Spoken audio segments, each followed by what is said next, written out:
Poco después de la época de Aristóteles, la cultura griega se extendió ampliamente por Asia y África, gracias a las conquistas de Alejandro Magno. Llevó el idioma y el conocimiento griego a Persia, Babilonia y Egipto. A cambio, los griegos recogieron una gran cantidad de conocimientos de los babilonios y de los egipcios. Alejandro fundó numerosas ciudades en las tierras por él conquistadas. La mayor y más importante fue Alejandría. Ptolomeo I estableció lo que hoy llamaríamos una universidad en Alejandría.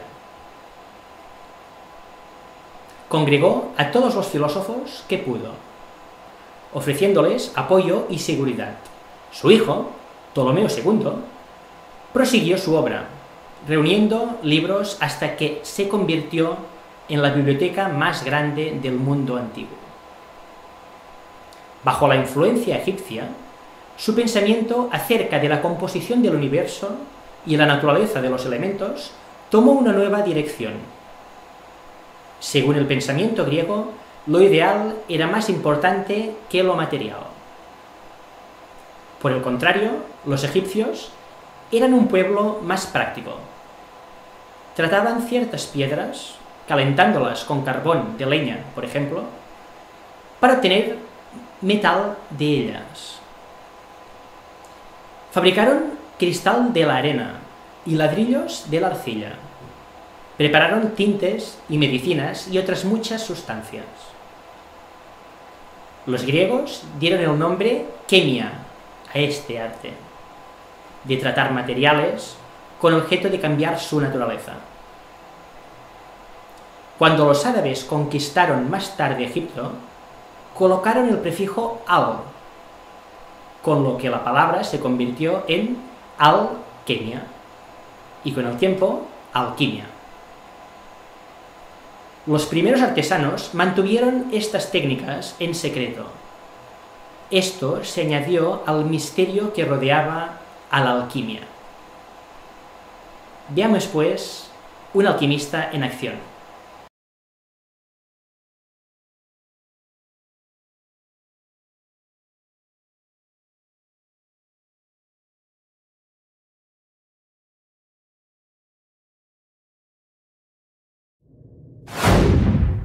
Benvinguts de nou al taller d'alquímia del gran mestre Magoni.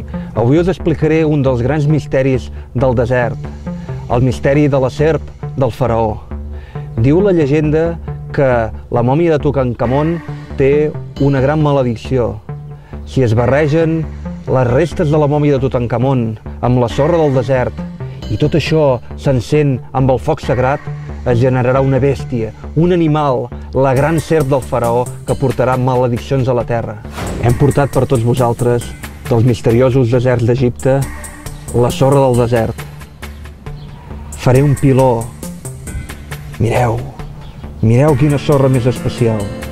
Mireu la sorra del desert d'Egipte. I afegeixo l'aigua del Nil.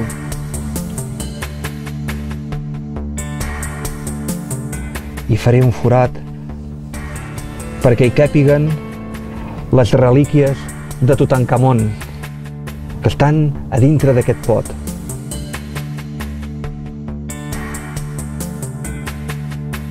Tenim aquí l'aire, l'aigua, la terra i ara falta el foc perquè surti l'animal, perquè surti la serp del faraó i la seva maledicció. Fem foc en aquesta muntanya.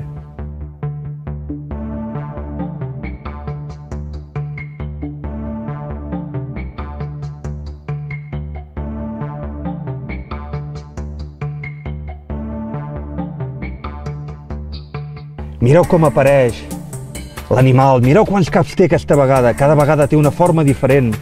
Oh, quin animal més terrible! Ah, quina por que fa! Ah, una serp de molts caps! Ah, mireu, mireu la serp del faraó, mireu com apareix.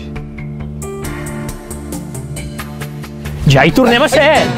Pep, però on tornes a anar disfressat així d'alquimista? Vigila, que hi ha la maledicció del faraó aquí entre nosaltres. Pep, no ens enganyis, això torna a ser una altra reacció química. No, home, no. Aquesta reacció química és molt senzilla, està feta amb productes ben casolans, com són el sucre i el nitrat d'amoni, que el podem trobar als fertilitzants com aquest que tinc aquí.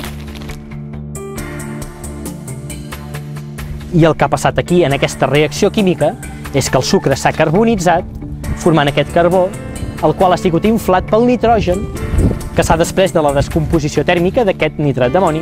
Mira, Pep, saps què? Cada vegada que fem una cosa d'aquestes m'aixafes la guitarra. Em penso que la propera vegada ja ho farem en un altre lloc, eh? Deixem-nos estar de tants tallers i tantes històries. La propera vegada ens trobem en el nostre laboratori. Doncs fins la propera. Fins la propera.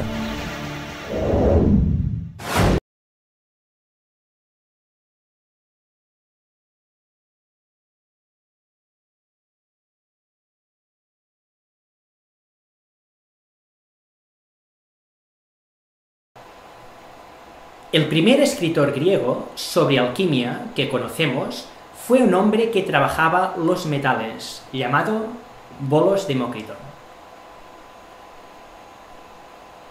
Él sabía que ciertos tratamientos pueden cambiar el color de los metales. Por ejemplo, mezclando cobre, un metal rojo, con zinc, otro de gris, se produce una aleación amarillenta, el bronce. Su color era parecido al del oro. ¿Se podría pues obtener oro cambiando las proporciones de los elementos? Demócrito empezó a experimentar con toda clase de recetas para convertir el plomo en oro. Este fue el principio de un largo esfuerzo de más de 2000 años para llegar a la transmutación de los metales.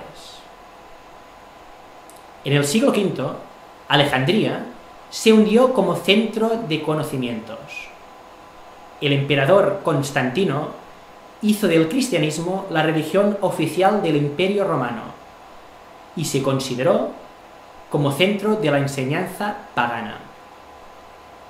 Los cristianos destruyeron gran parte de la gran biblioteca y forzaron a muchos de los estudiosos a emigrar. Además, Alejandría fue reemplazada por Constantinopla, como centro del saber griego. Durante el siglo siguiente, el Imperio Romano fue invadido por tribus bárbaras, procedentes del norte. Hacia el año 500, toda la mitad occidental del imperio estaba por completo bajo el dominio de los bárbaros.